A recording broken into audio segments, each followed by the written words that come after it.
बातमी नाशिकमधून। एटीएसनं नाशिकच्या पाथर्डी गावातून 4 जणांना अटक केली। यातील 3 बांगलादेशी नागरिक असल्याची माहिती आहे। भारतात घुसखोरी करून नाशिकमध्ये बेकायदेशीरपणे राहणाऱ्या 3 बांगलादेशींना एटीएसनं अटक केली। यात 2 महिला आणि एका पुरुषाचा समावेश आहे। त्यांना राहण्यासाठी मदत करणाऱ्या दिंडोरा मधील एकाला अटक करण्यात आली आहे। याचा आढावा घेतलेला आहे मुकुल कुलकर्णीने।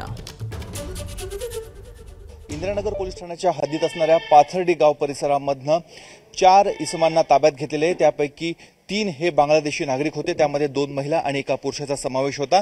नाशिकमध्ये भारतामध्ये बेकायदेशीररित्या ते राहत होते।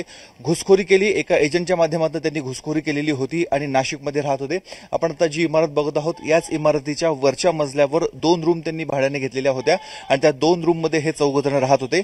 त्यामध्ये एक दिंडोरीचा नागरिक आहे। दिंडोरीच्या नागरिकाने बांगलादेशी महिलेशी विवाह केलेला होता। त्यांना 4 वर्षांची मुलगी असल्याचं देखील तपासामध्ये निष्पन्न झालेलं आहे आणि दुसरे जोडपं होतं ते बांगलादेशी होतं। त्यामुळे त्यानंतर आता पोलिसांना संशय आलेला होता, एटीएसला माहिती मिळाली, त्यानंतर त्यांच्यावर कारवाई करण्यात आलेली आहे।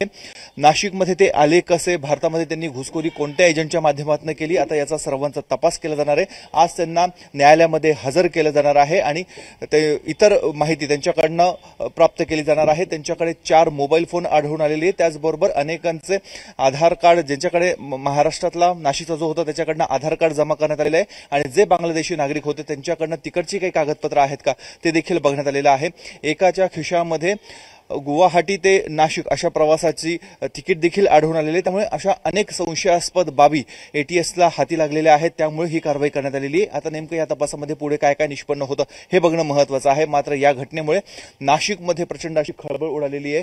हाच परिसर आहे, कामगार वस्ती आहे, इथे अनेक जाती धर्माचे लोक राहतात, त्यांच्यामध्येच हे बांगलादेशी नागरिक इथे राहत होते। नेमका नाशिकमध्ये येण्याचा त्यांचा उद्देश काय होता हे देखील आता तपासून बघण्यात येत आहे। प्राथमिक माहिती त्यांच्याकडनं मिळालेली आहे की बेरोजगारी होती, बेरोजगारी कंटाळून त्यांनी बांगलादेशमधनं भारतामध्ये प्रवेश केलेला होता। मात्र हा प्रवेश घुसखोरीच्या माध्यमातून होता, कुठल्याही कागदपत्राशिवाय हा प्रवेश होता, अधिकृत हा प्रवेश नव्हता। त्यामुळेच एटीएसने त्यांच्यावर कारवाई केली आहे। कॅमेरामन किरण कटारेसह मुकुल कुलकर्णी, एबीपी माझा, नाशिक। एबीपी माझा, उघडा डोळे बघा नीट।